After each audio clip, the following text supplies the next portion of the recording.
Hello students, hope all of you are well. So today we will start with our next topic of the ordinary differential equation, that is the series solution. Now to get the power series solution of an ordinary differential equation, first of all we have to learn some basic definitions which are very helpful and necessary for solving such type of power series solution. For those, we want to say that we have to learn ordinary points, singular points, and the types of singularity of an ordinary differential equation. So let's start. So before we go to the series solution of an ordinary differential equation, I want to say that in our syllabus we have only the second order differential equation. So here I am starting with a second order linear homogeneous differential equation is of the form this. That is the general form of a second order linear homogeneous differential equation. Why homogeneous? Because right hand side is equals to 0. All of you has already know this. Now P0x, P1x and P2x are some functions of x, and P0x must be not equal to 0 for existence of this differential equation. If P0x equals to 0, then this cannot be a second order differential equation. It will be reduced to a first order differential equation. Now what is the ordinary point? First of all, we have to, if we have an equation like this, then we have to divide the whole equation by P0x, that is the coefficient of d2i dx2 on both sides. So after dividing the whole equation by P0x, the equations will be look like this: d2i dx2 plus p1x by p0x dy dx plus p2x by p0x y equals to 0. This equation is known as the normalized form of the given differential equation 1. Now a point x equal to a is said to be an ordinary point of this differential equation 1 if both this ratio, that is the fraction p1x by p0x and p2x by p0x, both are analytic at the point x equal to a. Both are analytic. Now all of you know about the definition of analyticity of a function at a point. तो analyticity हम लोग किसको कहते हैं? Suppose एक function है fx जो एक डोमेन के ऊपर डिफाइंड है, d के ऊपर डिफाइंड है, और x equal to a be any point inside the domain, then we can say that the function is analytic at that point if the function has all order derivatives. That is, we can derive the function, take the derivative of the function in a very small circle surrounding the point x equal to a. That is, center at a point x equal to a, we will make a circle, very small circle, that is also known as the neighborhood of a point x equal to a, and in that circle or in that neighborhood there are infinitely many points surrounding the point x equal to a. The function fx must be differentiable at each and every point surrounding the points x equal to a, also at x equal to a. That is, inside x equal to a circle centered at x equal to a having very small radius, there are infinitely many points, and all the functions must be analytic. The functions must be analytic, that is differentiable at each and every point in this neighborhood x equal to a. इसके बारे में तुम लोग complex analysis में पढ़ के आए हो, तो मैं इसको एक बार तुम लोग को रिमाइंड कर दिया. तो यहाँ पे x इक्वल टू a के x इक्वल्स टू a पे अगर p1x by p0x, p2x by p0x both the functions are analytic, then we say that the x equal to a is an ordinary point. तो देखो, अगर कोई differential equation हमारे पास रहेगा तो क्या हम लोग ऐसे चेक करेंगे? एनालिटिक चेक करने के लिए तो बहुत सारा टेक्निक होता है, तुम लोग जानते हो कैसे हम लोग एनालिटिक चेक करते हैं. कॉम्प्लेक्स एनालिसिस में हम लोग कर चुके हैं, ठीक है. तो अभी हम लोग कैसे एनालिटिसिटी चेक करेंगे, एक सिंपल सा बात तुम लोग को बता देता हूं, तुम लोग जानते भी हो. ये क्या है? ये एक रैशनल फंक्शन है p1x by p0x. ये भी क्या है? एक रैशनल फंक्शन है p2x by p0x. तो यहाँ पे p0x अगर 0 हो जाएगा तो ये रैशनल फंक्शन एनालिटिक नहीं होगा. यहाँ पे भी अगर p0x 0 हो जाएगा तो ये रैशनल फंक्शन भी एनालिटिक नहीं होगा. तो हम लोगों को क्या करना है? हम लोगों को सिंपली p0x इक्वल टू 0 पकड़ना है. P0x इक्वल्स टू 0 को सॉल्व करना है। P0x इक्वल्स टू 0 को सॉल्व करके x का कुछ वैल्यूज आएगा, वो सब वैल्यू को छोड़ के जो भी पॉइंट हम लोग यहां पे बिठाएंगे उसके लिए ये फंक्शन क्या होगा, एनालिटिक होगा। ठीक है, क्योंकि रैशनल फंक्शन है। P1x, P0x, P2x, P0x all will be continuous except those points where P0x equal to 0।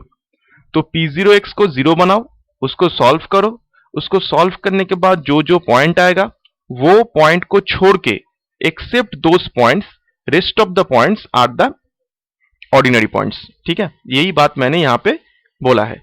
That is the points which obtained by solving P0x equals to 0 are not the ordinary points except those points, rest of the points are the ordinary points. ठीक है, तो अभी मैंने ordinary point के बारे में तुम लोग को बताया है। अभी चले आते हैं हम लोग सिंगुलर पॉइंट्स पे। तो सिंगुलर पॉइंट क्या होता है, फिर से मैंने यहाँ पे नॉर्मलाइज्ड फॉर्म को लिया है। अभी देखो सिंगुलर पॉइंट किसको कहते हैं, अगर कोई भी x का वैल्यू के लिए, कोई भी x का वैल्यू के लिए P1x by P0x और P2x by P0x और both are not analytic at the point x equal to a, then the points are said to be singular point। ठीक है, तो x इक्वल टू a या फिर x equal to b कुछ भी value के लिए अगर ये function P1x by P0x, P2x by P0x इसमें से कोई भी एक फंक्शन या फिर दोनों ही एनालिटिक नहीं होता है तो हम लोग कहेंगे x इक्वल टू a को एक सिंगुलर पॉइंट है। तो सिंगुलर पॉइंट फाइंड आउट करने का बहुत ही आसान सा टेक्निक है, सिंपली P0x को 0 बना दो। अभी मैंने तुम लोग को बताया था P0x को अगर 0 बनाएंगे, उसको सॉल्व करेंगे तो हम लोग को कुछ पॉइंट्स मिलेगा। तो वो सारा पॉइंट के लिए ये दोनों फंक्शन क्या नहीं होगा, एनालिटिक नहीं होगा। तो जिसके लिए एनालिटिक नहीं होता है वो होता है सिंगुलर पॉइंट, और जिसके लिए एनालिटिक होता है उसको कहते हैं ऑर्डिनरी पॉइंट। तो P0x को सॉल्व करो, P0x इक्वल्स टू 0 को सॉल्व करो, जो भी पॉइंट्स आएगा वो हो जाएगा सिंगुलर पॉइंट। उसको छोड़ के बाकी सभी पॉइंट क्या हो जाता है, ऑर्डिनरी पॉइंट हो जाता है। तो एक ही ट्रिक से हम लोग दोनों पॉइंट को निकाल सकते हैं। ठीक है, अभी चले आते हैं टाइप्स ऑफ सिंगुलैरिटी। तो सिंगुलर पॉइंट का दोनों टाइप होता है, these are regular singular point and the irregular singular point. So let us try to understand the definitions. Regular singular point. Suppose x equals to a be a singular point of the given differential equation 1. That means P0x at x equal to a becomes 0. Okay. Then we consider two functions x minus a into P1x by P0x, that is the first ratio, x minus a whole square P2x by P0x। ये दोनों function को तुम लोग को consider करना है। ठीक है, सिंगुलैरिटी के टाइप को चेक करने के लिए x minus a into P1x by P0x, x minus a whole square P2x by P0x, x equals to a हमने यहाँ पे फाइंड आउट करके रखा है सिंगुलर पॉइंट को। ठीक है, अभी अगर ये दोनों function x minus a P1x by P0x, x minus a whole square P2x by P0x, अगर ये दोनों फंक्शन एनालिटिक होगा x equal to a point पे, if these two both functions are analytic at x equal to a, then we say that x equal to a is a regular singular point। ठीक है, तो पहले singular हो गया, singular होने के लिए क्या होना चाहिए था, P0x must be equal to 0।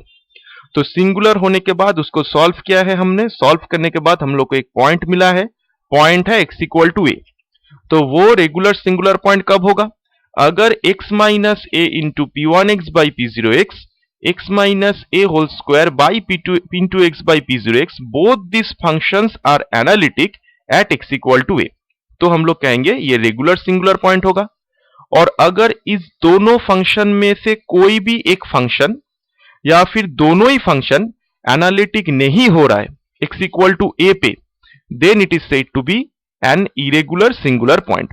ठीक है, अगर दोनों फंक्शन में कोई एक फंक्शन, ये दोनों फंक्शन जिसको मैं यहां पे तुम लोग को कर्सर से बता रहा हूं, ये फंक्शन और ये फंक्शन, ये दोनों फंक्शन में अगर कोई एक फंक्शन या फिर दोनों ही function x equal to a पे जो सिंगुलर पॉइंट है उस पॉइंट पे एनालिटिक नहीं हो रहा है तो हम लोग उसको कहेंगे इरेगुलर सिंगुलर पॉइंट। ठीक है, यहां से प्रॉब्लम आएगा ही आएगा एग्जाम पे, तो हम लोग कुछ सॉल्व कर लेते हैं। ठीक है, पहला प्रॉब्लम है ये, find the ordinary and singular points and their nature. मैंने यहाँ पे बहुत ही इलेबोरेटली डिस्कस किया है, तुम लोग समझ जाओ, समझ जाने के बाद तुम लोग को ऐसे सॉल्व करने की कोई जरूरत नहीं है, तुम लोग डायरेक्ट भी कर सकते हो। समझ जाओ पहले, इसी के लिए मैंने यहाँ पे स्टेप बाय स्टेप किया हुआ है। तो हम लोग को अगर ऑर्डिनरी पॉइंट और सिंगुलर पॉइंट ढूंढना है तो पहले तो हम लोगों को इक्वेशन को देखना है। तो इक्वेशन को देखो, यहाँ पे P1x क्या है, D2y P0x क्या है, x माइनस 1 है D2y dx2 के साथ, यहाँ पे x है और वहां पे 1/x है। तो यहाँ पे देखो ये डिफरेंशियल इक्वेशन देखो, बहुत ही इंटरेस्टिंग प्रॉब्लम है, इसको बहुत बार एग्जाम में आ चुका है, बहुत ही इंपॉर्टेंट है, ठीक है। यहाँ पे है 1/x। अगर कोई डिफरेंशियल इक्वेशन में ऐसा कोई टर्म रहता है जो 1/x या फिर 1/समथिंग फॉर्म में है, उसको पहले डिफरेंशियल इक्वेशन पे मल्टीप्लाई कर दो। पहला काम ही होगा, उसको मल्टीप्लाई करेंगे और उसको डिफरेंशियल इक्वेशन से हटाएंगे। तो यहाँ पे 1/x है, 1/x तो है, तो यहाँ पे पूरा डिफरेंशियल इक्वेशन को पहले x से मल्टीप्लाई कर दो, ठीक है। तो x से मल्टीप्लाई करने के बाद आ जाता है x into x minus 1 d2y dx2 x square dy dx plus y equal to 0. So if you compare this, then we have p0x equals to x into x minus 1, p1x equals to x square, p2x equals to 1. Now p0x equals to 0 we have to find out. p0x को 0 बना दो तो क्या आ जाता है, x equals to 0 और x equals to 1. तो x equals to 0 और x equals to 1 ये दोनों पॉइंट है जिस पॉइंट के लिए p0x क्या हो रहा है, 0 हो रहा है। तो that means x equal to 0 and x equal to 1 both becomes the singular point, ठीक है। जिस पॉइंट्स के लिए p0x 0 हो जाएगा वो हो जाता है सिंगुलर पॉइंट। तो यहाँ पे सिंगुलर पॉइंट क्या हो गया, x equal to 0 and x equal to 1. So except these points, the rest of the points becomes the ordinary point, ठीक है। 0 1 को छोड़ दो, बाकी सभी इनफाइनाइट नंबर्स ऑफ पॉइंट्स क्या हो चुका है, ऑर्डिनरी पॉइंट्स हो चुका है। क्लियर। अभी चले आते हैं इसके नेचर चेक करने के लिए, x equal to 0 और x equal to 1 का नेचर क्या होगा। तो हम लोग क्या करते हैं, इसको नॉर्मलाइज कर देते हैं। नॉर्मलाइज करने के बाद क्या आ जाता है, d2y dx2 plus x square x into x minus 1 divide कर दिया मैंने, 1/x into x minus 1 divide कर दिया। तो यहां पे देखो p1x बाई p0x क्या होता है, x square by x into x minus 1, ये जो मैंने बताया था p1x बाई p0x। तो p1x by p0x x square by x into x minus 1, p2x by p0x क्या है, 1/x into x minus 1। Clear. Now at x equal to a we have to check. तो x equal to a पे check करने के लिए हम लोग को क्या करना है, x minus a into p1x by p0x। तो a पॉइंट क्या है, पहले हमारा x इक्वल टू a है, a इक्वल टू 0, ठीक है। तो a इक्वल टू अगर 0 है तो हम लोग क्या करेंगे, दोनों फंक्शन कंसिडर करेंगे, x minus a into p1x by p0x, x minus a whole square into p2x by p0x। Simply find out करो। तो x माइनस a का मतलब है 0, तो x minus 0 into p1x by p0x that is equal to this function x square by x into x minus 1। इसको simplify करने के देखो x square by x minus 1 आ जाता है। सिमिलरली x इक्वल टू 0 पे x minus 0 whole square 1/x into x minus 1 करो, इसको भी सॉल्व करो। सॉल्व करने से क्या आ जाता है, x इंटू एक्स माइनस 1। अभी देखो ये जो फंक्शन है x square by x minus 1 ये एक रैशनल फंक्शन है। तो ऊपर भी जो फंक्शन है वो भी पॉलिनोमियल है, नीचे जो भी फंक्शन है वो भी पॉलिनोमियल है। तो ऊपर का जो फंक्शन है न्यूमरेटर पे वो भी कंटिन्यूअस होगा, डिनोमिनेटर का फंक्शन भी कंटिन्यूअस होता है। लेकिन ये जो फंक्शन है ये फंक्शन कौन से पॉइंट पे एनालिटिक नहीं होगा। अगर x इक्वल टू 1 हो जाता है नीचे तो x इक्वल टू 1 पुट करेंगे तो ये हो जाता है 0। तो x इक्वल टू 1 पॉइंट पे हम लोग देख सकते हैं ये फंक्शन एनालिटिक नहीं होता है। लेकिन अगर x इक्वल टू 0 पुट करेंगे तो ये क्या वैनिश हो रहा है, 0 minus 1 equal to minus 1, it is not vanishing. तो x इक्वल टू 0 पे ये फंक्शन एनालिटिक हो जाएगा, x इक्वल टू 1 पे नहीं है। लेकिन हम लोग कौन से पॉइंट पे चेक कर रहे हैं, x इक्वल टू 0 पॉइंट पे। यहां पे सब लोग गलती करता है, अच्छे से समझ लो। x इक्वल टू 0 पॉइंट पे हम लोग को चेक करना है, ठीक है ना। तो ये फंक्शन x इक्वल टू 1 पे एनालिटिक नहीं है क्योंकि डिनोमिनेटर वैनिश हो रहा है x इक्वल टू 1 पे। लेकिन x इक्वल टू 0 अगर हम लोग यहाँ पे बिठाएंगे तो डिनोमिनेटर वैनिश नहीं होगा। तो इसका मतलब x इक्वल टू 0 पॉइंट पे ये फंक्शन एनालिटिक हो जाएगा, ठीक है। सिमिलरली ये भी x इक्वल टू 0 पॉइंट पे एनालिटिक हो जाएगा बाय द सेम रूल। तो x इक्वल टू 0 पॉइंट पे ये दोनों फंक्शन क्या हो रहा है, एनालिटिक हो रहा है। तो इसका मतलब क्या हो गया, x equal to 0 becomes the regular singular point, ठीक है। अभी चेक करेंगे x इक्वल टू 1 पे। तो x इक्वल टू 1 के लिए a का वैल्यू अभी क्या है, 1 है। तो यहाँ पे क्या लिखेंगे, x minus 1 p1x by p0x x minus 1 whole square p2x by p0x। तो सिंपली मैंने यहाँ पे लिख दिया x minus one into p1x by p0x, ये वाला फंक्शन। इसका सिंप्लीफिकेशन के बाद वैल्यू आ जाता है x कट जाएगा, x माइनस वन कट जाएगा, ये आ जाता है x। ये तो ये पॉलिनोमियल है, सभी जगह पे डिफरेंशियल हो जाएगा। और x minus one whole square into the second function 1 by x into x minus one, इसका वैल्यू भी क्या आ जाता है x minus one by x. So this function is also analytic at x equal to 1। ये function कौन से point पे डिफरेंशिएबल नहीं होगा, x इक्वल टू 0 पॉइंट पे, लेकिन हम लोग कौन से पॉइंट पे चेक कर रहे हैं, 1 पॉइंट पे। तो 1 पॉइंट पे तो ये फंक्शन डिफरेंशिएबल हो जाता है, that means it is analytic. So at x equal to 1 and at x equal to 1, this function as well as this functions both are analytic at x equal to 1. So x equal to 1 becomes the regular singular point. बहुत ही आसान है, तुम लोग सोच सकते हो। दूसरा problem भी मैंने यहाँ पे डिस्क्राइब करके किया हुआ है, इसको तुम लोग देखो।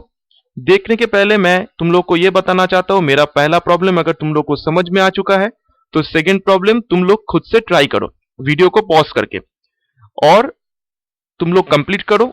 उसका रेगुलर पॉइंट सिंगुलर पॉइंट्स निकालो। रेगुलर पॉइंट सिंगुलर पॉइंट्स निकालने के बाद वीडियो को स्टार्ट करो और फिर से तुम लोग चेक कर लो कि तुम्हारा रिजल्ट और मेरा रिजल्ट सेम है कि नहीं है, तो तुम लोग को कॉन्फिडेंस भी मिल जाएगा। ठीक है, ये प्रॉब्लम भी सेम है, सेम टेक्निक से मैंने इसको भी सॉल्व किया है। ठीक है, next video will be on our power series solution. Ordinate singular point हो गया, अभी हम लोग पावर सीरीज सॉल्यूशन स्टार्ट करेंगे नेक्स्ट